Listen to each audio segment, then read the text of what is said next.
Hello and welcome to this mini-series of podcasts from the Fundraising Partnership and myself, Ross Wigan.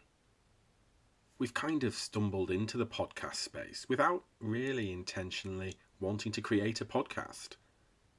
It all started with our passion for enhancing our charity partners' knowledge, enhancing this information around face-to-face, the challenges that you can encounter, and then the huge potential for growth if it's done right. The podcasts were formed out of a desire to share information, best practice, and exciting analysis around the trends that we see when looking at face-to-face recruitment data.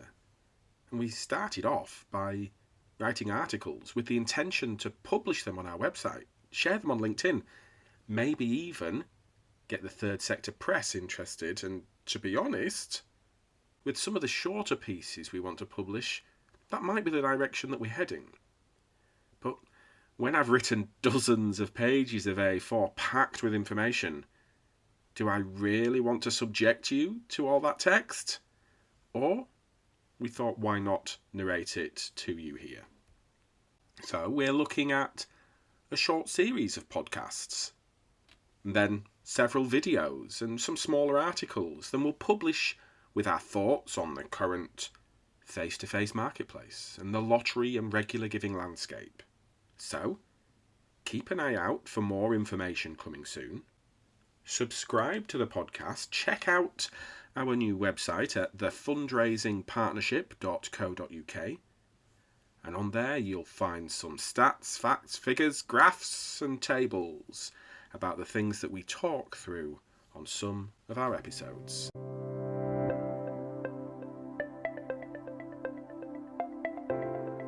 First of all, who are these people at the Fundraising Partnership, and why should you take any notice of what we have to say? Now, the first thing you have to know about us is that we are passionate about doing things in the best way possible, both for our charity partners, where we live their values, and if I'm honest, for our own personal and professional gratification. We just love and are excited by the industry that we work in. You imagine a stick of rock. The words of that stick of rock run right through the middle. And this is how we see ourselves. And we try to ensure that excellence runs right through everything that we do. And in doing so, if we can deliver life-changing fundraising income for our charity partners and the people that they care for, we can do this by analysing the data. We can see who's cancelling and who we should recruit fewer of. Then we can look at these trends and help form new standards in the face-to-face industry. We want to help push our charity partners' fundraising to new levels of success, new levels of compliance, new levels of supporter satisfaction. The company here at the Fundraising Partnership was formed by industry experts with well over 20 years worth of experience managing face-to-face teams across the UK. They could see that there was a better, more ethical way of raising funds for charities, where the charity was front and centre and not the needs of the agency. They wanted to focus on delivering high quality training to high quality fundraisers. We want to be seen as an extension to our charity partners' fundraising teams, true ambassadors, dedicated to making just as much of a difference as a fundraiser who's employed directly by a charity.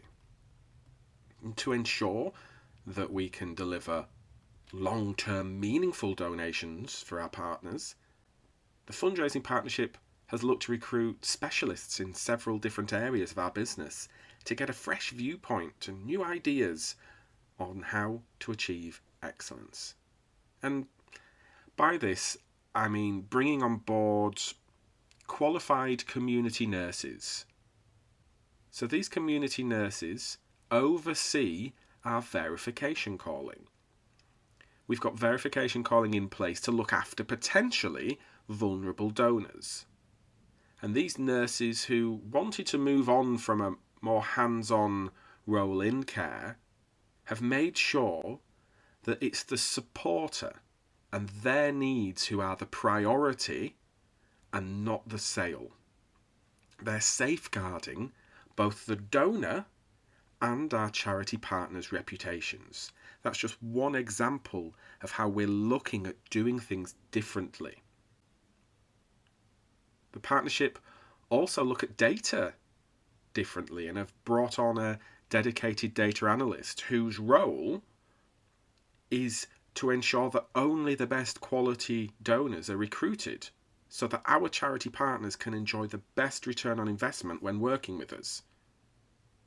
With us here at the partnership, it's not about just getting donors through our refund guarantee. It's not about just solely volume. It's about focusing on long-term, sustainable donations that benefit the charities we represent for several years to come. We look at who's cancelling, when they cancel, and how much value our recruitment will give to the charity over a minimum 5-year period. We then look to work with our fundraisers on an individual basis to educate them on recruitment trends, cancellation patterns, and how to maximise the charity's return on investment. Every single new fundraiser that's brought on board is trained in quality recruitment right from day one. In fact, it's even built into our recruitment process so that everyone applying knows that when you're working for the Fundraising Partnership and representing our charity partners, this comes with a responsibility to deliver excellence. Then the Fundraising Partnership have gone and recruited me. Now, hands up here, I am 100% a non-essential cost to this business. But the Fundraising Partnerships see my personal passion and my experience running lotteries and regular giving as being able to help keep them focused on their charity partners and what the charities want to see rather than what the agency think they might want to see. So I spent 13 years at Sue Ryder launching, running, growing their national lottery, and then also taking on board their regular giving campaigns. As a fairly lean organisation when it comes to staffing, I had full control over budgets, growth plans, and the whole strategy. But to top it all off, for most of my time, I had to do this either on my own or with minimal support within the team. So not only have I been able to look at the strategy and be where you are now, I've been able to deliver this strategy hands-on too. Towards the end of my time at Sue Ryder, we did bring on administrative help and a dedicated face-to-face manager, and this was through constant requests from myself to help finesse my thoughts and my vision and what I'd already implemented. And this is where I've found my love for data, for trends, and frankly for doing things right. I've seen firsthand what happens when charities focus on recruiting the wrong donors. The 20, sometimes even the 30% cancellations at no-shows. The 50% of cancellations in the first 3 months of a donor's life cycle. And then sometimes only seeing 30% of your recruited donors stick around for future years. Charities that do this and recruit in this type of way cost themselves money.